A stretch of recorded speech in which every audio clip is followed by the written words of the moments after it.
No, all right. So just to give you an idea of the 4-day meeting and how much basic science was actually present at the 4-day meeting, I highlighted on each day. So there was one workshop that might have been one of the format that wasn't as representative of basic science as maybe the other formats, because there was only one workshop, but that's unfortunately depending on who submits the workshops ahead of time. So on Tuesday there was one workshop, and then on Wednesday we had a state-of-the-art presentation, which was maybe more of a translation, but it was also a lot of basic science was involved here, and this was the introductory presentation. And there was a roundtable discussion on personalized medicine and pharmacogenetics.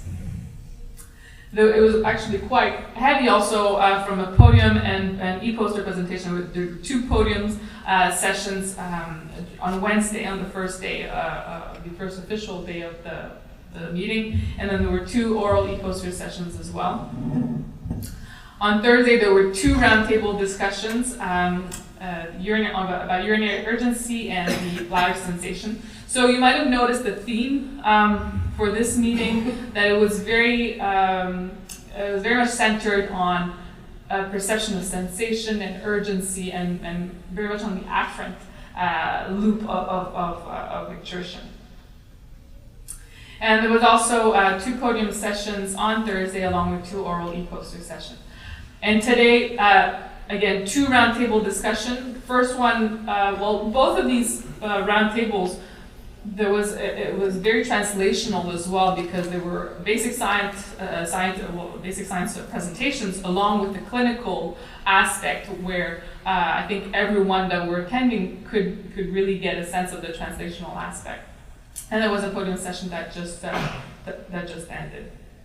So from here, I'll lend the microphone to Dr. Carl-Eric Anderson. Well, I'd like to call him Carl-Eric. While Carl-Eric gets up, I think it struck me that there are 3 things that have come out of all of this. Firstly, that we really don't understand that much about the organs that we're dealing with in terms of the structure or whatever. That's my beef. But having listened to those who talk about sensation and urge, we still don't even have a clear definition. And this morning when we're listening to the pain situation, we still don't have a clear situation. So that absence of knowledge is a great spur to going forward to something else. So that's a highlight for me. Go back and multiply ideas. Go at it. Well, I don't know actually why you asked me. It might be that I have been to many of these. It's the yellow badge, Carl. Yeah, I have a yellow badge. I am a member, and I have attended these kind of meetings in 1976. So I've seen a lot of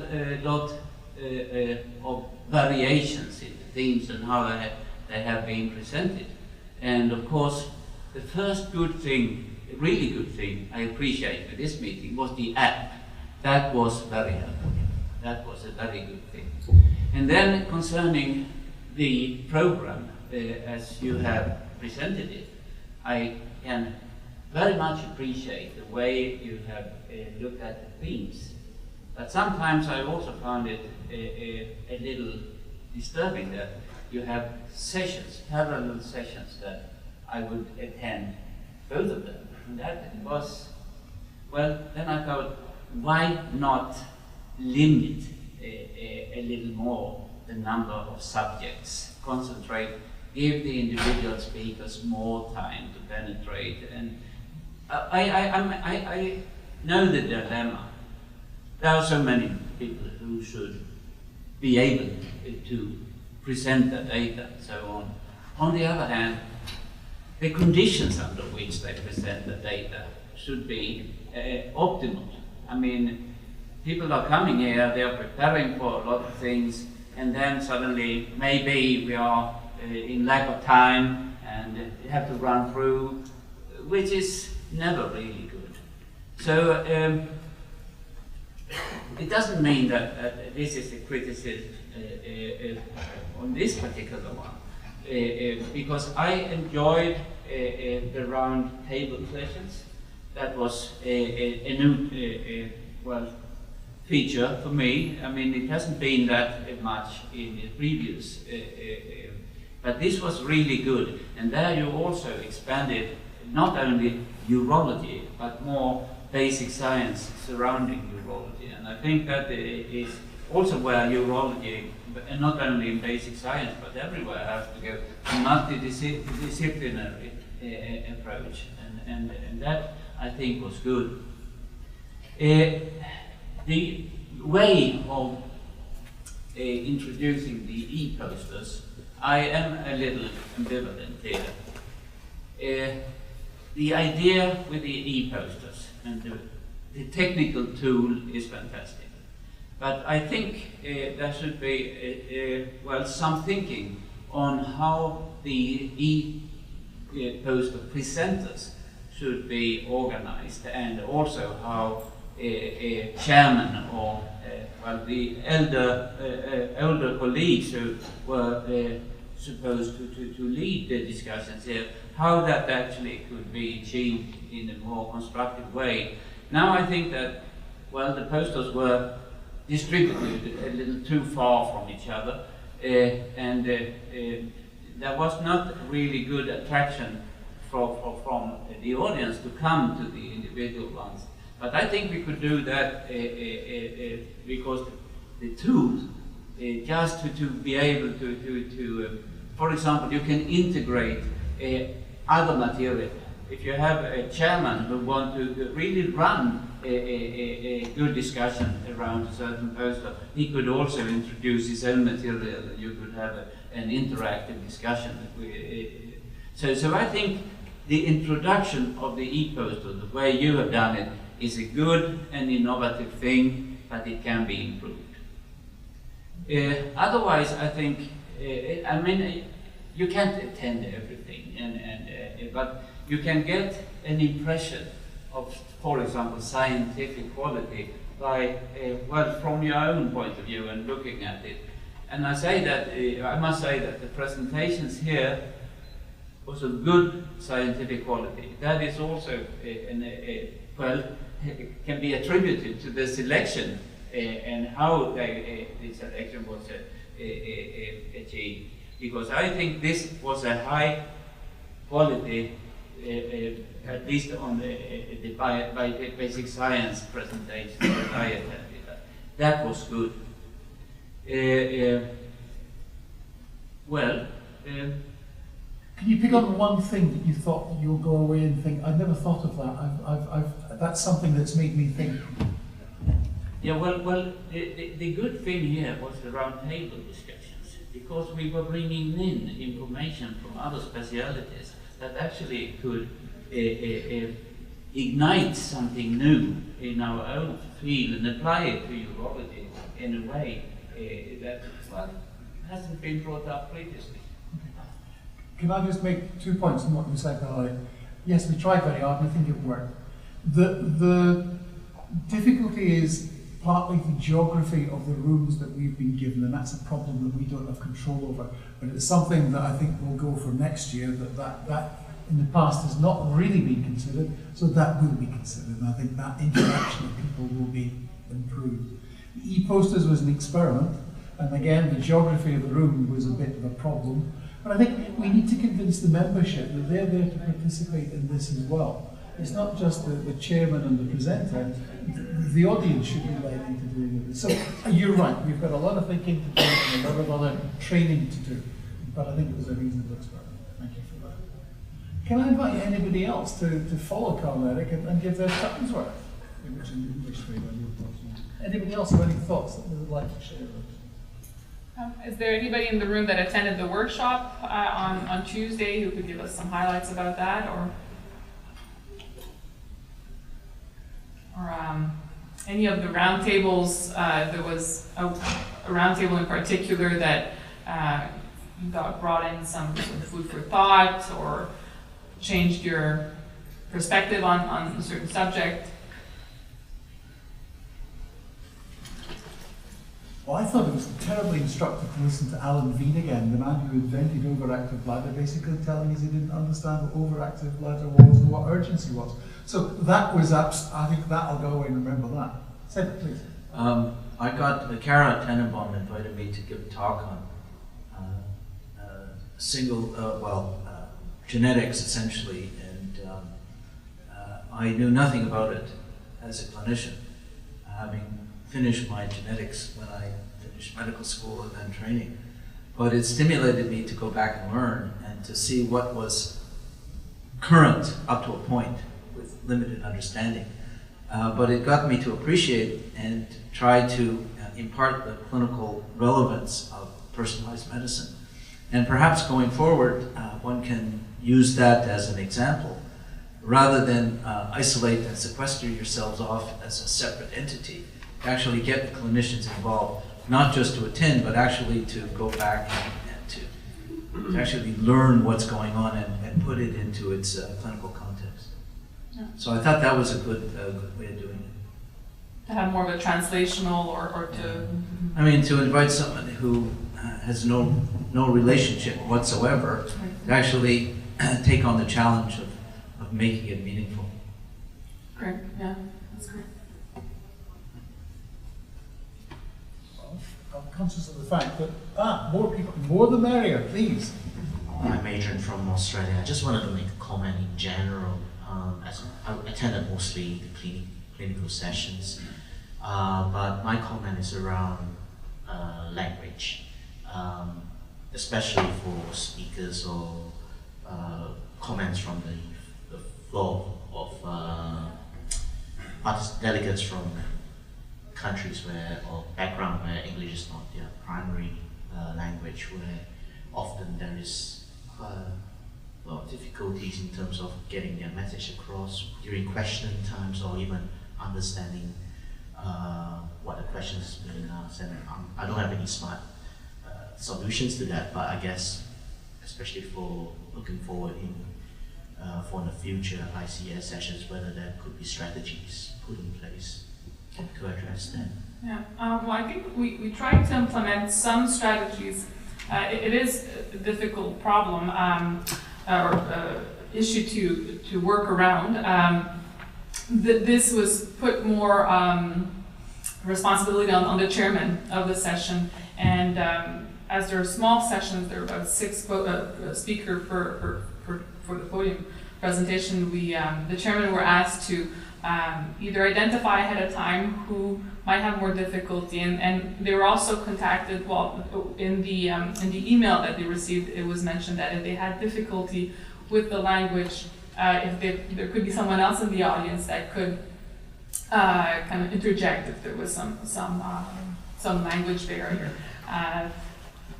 Although these are small tricks to try to work around it, it's not always the best way to work with it, but that's what we had. So I think overall, from my sessions, I think things ran pretty smoothly. There were a few times that questions were asked in a different fashion to get the communication across. But I don't know if you had any comments about that.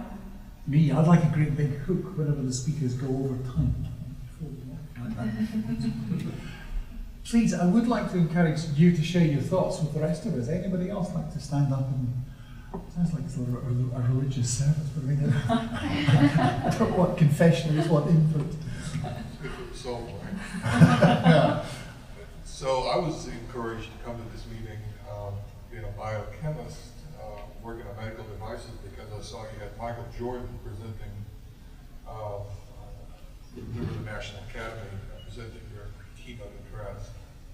And it was important to see that. Excuse me, can everybody hear? Is the microphone on? Can we have it? Can you hear me? Can everybody hear? So I was impressed with the lead speaker and being a big dog. It's always good to have someone that can have that span, that has being a member of the National Academy. It meant a lot to me that you pick him and have him lead the whole meeting. I think it made the meeting, it made a good foundation for all the other medicine and science that follow. Okay, thank you.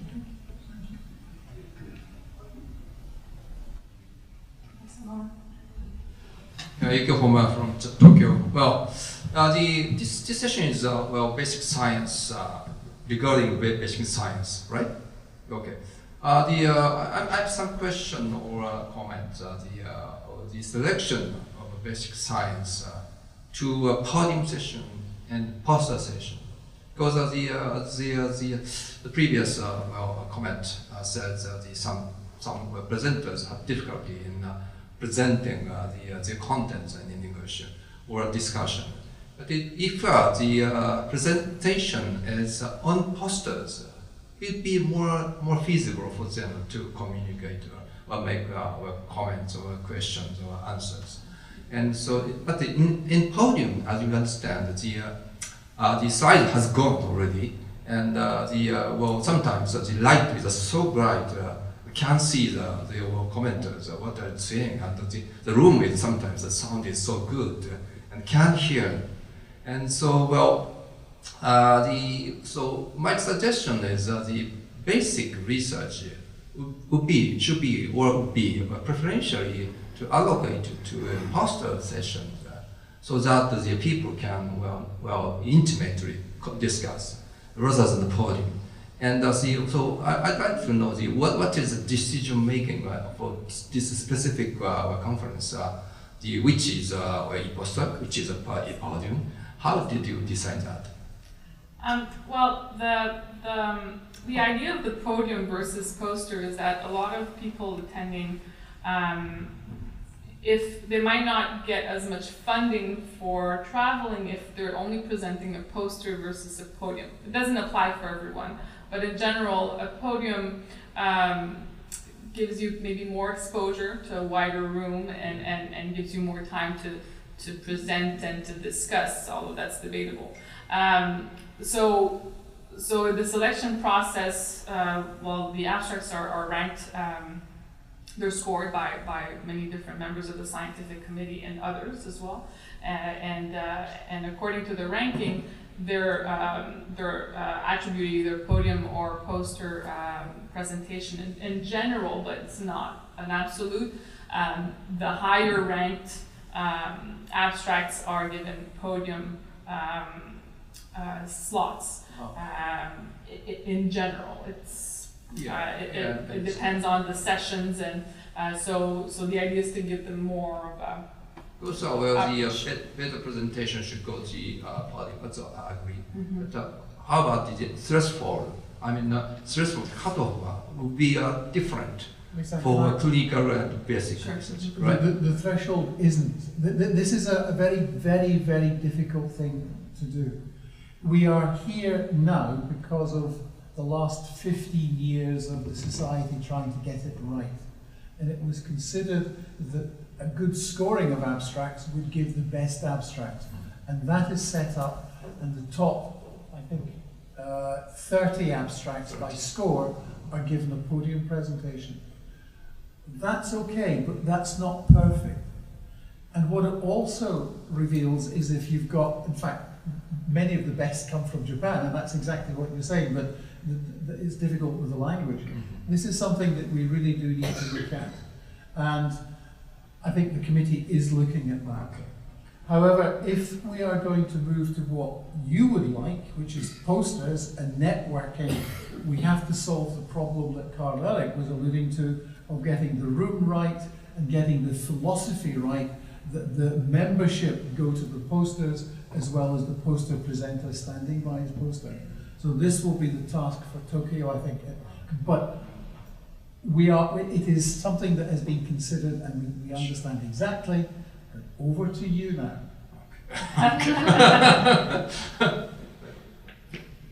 Anyone else, please, please. Right, I'm not going to drag this out any longer than we need to. Let me say that anyone who wishes to speak can, if not, forever hold your peace until the next meeting like this.